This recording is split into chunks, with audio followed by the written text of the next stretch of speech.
ರಾಜ್ಯ ಕಾಂಗ್ರೆಸ್ನಲ್ಲಿ ನಡೀತಾ ಇರುವಂತಹ ಕುರ್ಚಿ ಪ್ರಹಸನ ಸದ್ಯಕ್ಕೆ ಮುಗಿಯುವ ಯಾವ ಲಕ್ಷಣಗಳು ಕೂಡ ಕಾಣಿಸ್ತಾ ಇಲ್ಲ. ಇಷ್ಟು ದಿನ ರಾಜ್ಯದಲ್ಲಿ ಒಂದಿಷ್ಟು ಚಟುವಟಿಕೆಗಳಾಗ್ತಾ ಇತ್ತು, ಈಗ ಅದು ದೆಹಲಿ ಅಂಗಳಕ್ಕೆ ಶಿಫ್ಟ್ ಆಗಿದೆ. ಕಾಂಗ್ರೆಸ್ನಲ್ಲಿ ಕುರ್ಚಿ ಕದನದ ಬೆಳವಣಿಗೆಗಳು ಮತ್ತೆ ಗರಿಗೆದರುತ್ತಾ ಇದೆ. ಒಂದು ಕಡೆ ಡಿಕೆಶಿ ದೆಹಲಿ ಯಾತ್ರೆ ಮಾಡಿದರೆ ಸಿಎಂ ಸಿದ್ದರಾಮಯ್ಯನವರು ಲಂಚ್ ಮೀಟಿಂಗ್ ಮೂಲಕ ಟಕ್ಕರ್ ಕೊಡ್ತಿದ್ದಾರೆ. ಡಿಕೆ ಶಿವಕುಮಾರ್ ದೆಹಲಿಗೆ ಹೋಗ್ತಾ ಇದ್ದ ಹಾಗೆ ಲಂಚ್ ಮೀಟಿಂಗ್ ಅನ್ನ ಸಿದ್ದರಾಮಯ್ಯನವರು ಮಾಡಿದ್ದಾರೆ. ಒಗ್ಗಟ್ಟಿನ ಸಂದೇಶದ ಜೊತೆಗೆ ಅಪೆಕ್ಸ್ ಆಟಕ್ಕೂ ಕೂಡ ರಣತಂತ್ರವನ್ನ ಹೂಡಿದ್ರ ಸಿದ್ದರಾಮಯ್ಯನವರು. ಏನೇ ಆಗಲಿ ಹೈಕಮಾಂಡ್ ಅಂಗಳದಲ್ಲಿಯೇ ಇತ್ಯರ್ಥ ಅನ್ನುವಂತಹ ಸಂದೇಶವನ್ನು ರವಾನಿಸಿದ್ರ. ಒಂದು ಕಡೆ ಹೈಕಮಾಂಡ್ ತೀರ್ಮಾನವೇ ಅಂತಿಮ ಅಂತ ಹೇಳ್ತಾರೆ, ಮತ್ತೊಂದು ಕಡೆ ತಮ್ಮ ರಣತಂತ್ರವನ್ನ ಕೂತಲ್ಲಿಯೇ ಸಿದ್ದರಾಮಯ್ಯನವರು ಹೆಣಿತಾ ಇದ್ದಾರೆ. ಚೆಂಡು ಈಗ ದೆಹಲಿ ಅಂಗಳದಲ್ಲಿದೆ.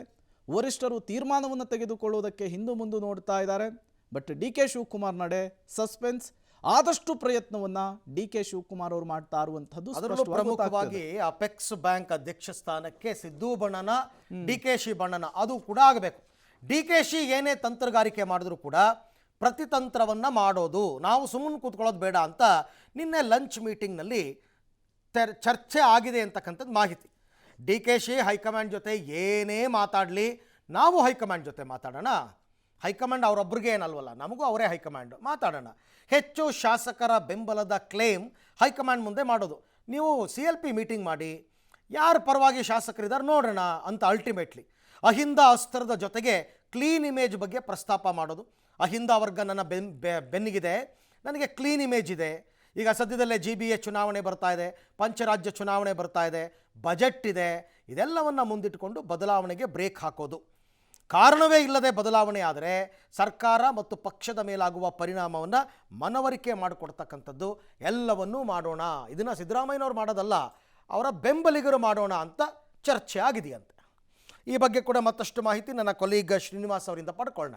ಶ್ರೀನಿವಾಸ್, ಈಗ ನಿನ್ನೆಯ ಲಂಚ್ ಮೀಟಿಂಗಲ್ಲಿ ಇಷ್ಟೆಲ್ಲ ಚರ್ಚೆ ಆಗಿದೆ ಅನ್ನೋದಾದರೆ, ಮೀಡಿಯಾ ಮುಂದೆ ಬಂದ ತಕ್ಷಣ ಹೈಕಮಾಂಡ್ ಯಾವಾಗ ಕರೀತಾರೆ ಅವಾಗ ಹೋಗ್ತೀನಿ, ಹೈಕಮಾಂಡ್ ಹೆಂಗೆ ಹೇಳುತ್ತೆ ಹಂಗೆ ಕೇಳ್ತೀನಿ ಅಂತೆಲ್ಲ ಯಾಕೆ ಮಾತನಾಡ್ತಾರೆ ಅಂತ? ಸಹಜವಾಗಿ ಹಾಗೆ ಹೇಳ್ಬೇಕಾಗುತ್ತೆ ಅರುಣ್. ಈ ರೀತಿ ಚರ್ಚೆ ಆಗಿತ್ತೆ ಅನ್ನುವಂಥದ್ದನ್ನ ಯಾರು ಕೂಡ ರಾಜಕಾರಣಿಗಳು ಹೇಳೋದಿಲ್ಲ. ಹಾಗಾಗಿ ನಿನ್ನೆ ಕ್ಯಾಶುವಲ್ ಆಗಿ ಊಟ ಮಾಡಿದ್ವಿ ಅನ್ನುವಂಥ ಮಾತುಗಳನ್ನು ಹೇಳಿದ್ದಾರೆ. ಆದ್ರೆ ಸಿದ್ದರಾಮಯ್ಯನವರು ಯಾವುದೇ ಈ ರೀತಿಯಾದಂತಹ ಲಂಚ್ ಮೀಟಿಂಗ್ಗಳು ಮಾಡಿದಂಥ ಸಂದರ್ಭದಲ್ಲಿ ಅವರ ಆಪ್ತರ ಜೊತೆ ಈ ರೀತಿಯಾದಂತಹ ಚರ್ಚೆಗಳು ಸಹಜವಾಗಿ ಆಗುತ್ತೆ.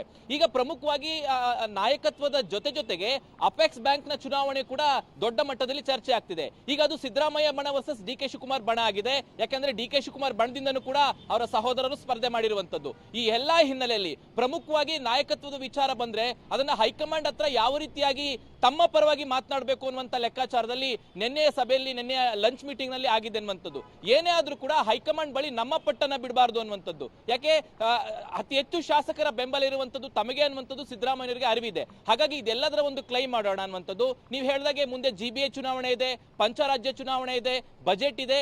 ಈಗ ಏಕಾಏಕಿಯಾಗಿ ಬದಲಾವಣೆ ಆದ್ರೆ ತಪ್ಪು ಸಂದೇಶ ಹೋಗುತ್ತೆ, ಅದು ಕಾಂಗ್ರೆಸ್ ಪಕ್ಷಕ್ಕೂ ಕೂಡ ದೊಡ್ಡ ಡ್ಯಾಮೇಜ್ ಆಗುತ್ತೆ. ಈ ಎಲ್ಲಾ ಅಂಶಗಳನ್ನ ಇಟ್ಕೊಂಡು ಹೈಕಮಾಂಡ್ ಮುಂದೆ ನಮ್ಮ ಕ್ಲೈಮ್ ಮಾಡೋಣ ಅನ್ನುವಂಥದ್ದು ಸಿದ್ದರಾಮಯ್ಯನವರ ಮನದ ಲೆಕ್ಕಾಚಾರ. ಹಾಗಾಗಿ ಡಿಕೆ ಶಿವಕುಮಾರ್ ಅವರು ದೆಹಲಿಗೆ ಹೋಗಿ ಮಾತಾಡ್ಕೊಂಡು ಬರ್ಲಿ, ನಮ್ಮ ಟರ್ನ್ ಬಂದಂತ ಸಂದರ್ಭದಲ್ಲಿ ಹೈಕಮಾಂಡ್ ನಮ್ಮನ್ನ ದೆಹಲಿಗೆ ಕರೆಯುತ್ತೆ, ಆಗ ನಮ್ಮ ಕ್ಲೈಮ್ ಅನ್ನ ಮಾಡೋಣ ಅನ್ನುವಂತ ಚರ್ಚೆಗಳನ್ನ ನಿನ್ನೆ ಮಾಡಿದ್ದಾರೆ ಅನ್ನುವಂಥದ್ದು. ಅಂತಿಮವಾಗಿ ಹೈಕಮಾಂಡ್ ದೆಹಲಿಗೆ ಕರಿಬೇಕು, ಆಗ ಸಿದ್ದರಾಮಯ್ಯನವರು ತಮ್ಮ ಆಟವನ್ನ ಪ್ರಾರಂಭ ಮಾಡ್ತಾರೆ ಅನ್ನುವಂಥದ್ದು ಮಾತ್ರ ಸ್ಪಷ್ಟ. Arvind, right, thank you Srinivas, ತಮ್ಮ ಎಲ್ಲ ಮಾಹಿತಿಗಾಗಿ ಧನ್ಯವಾದ. ಬಾಯಿ ಮಾತಿಗೆ ಹೇಳ್ಬೋದು ಹೈಕಮಾಂಡ್ ಹೇಳ್ದಂಗೆ ಕೇಳ್ತೀವಿ ಅಂತ, ಬಟ್ ಅಧಿಕಾರ ಬಿಟ್ಕೊಡೋದು ಅಷ್ಟು ಸುಲಭ ಅಲ್ಲ. ಅದು ಮುಖ್ಯಮಂತ್ರಿ ಸ್ಥಾನನ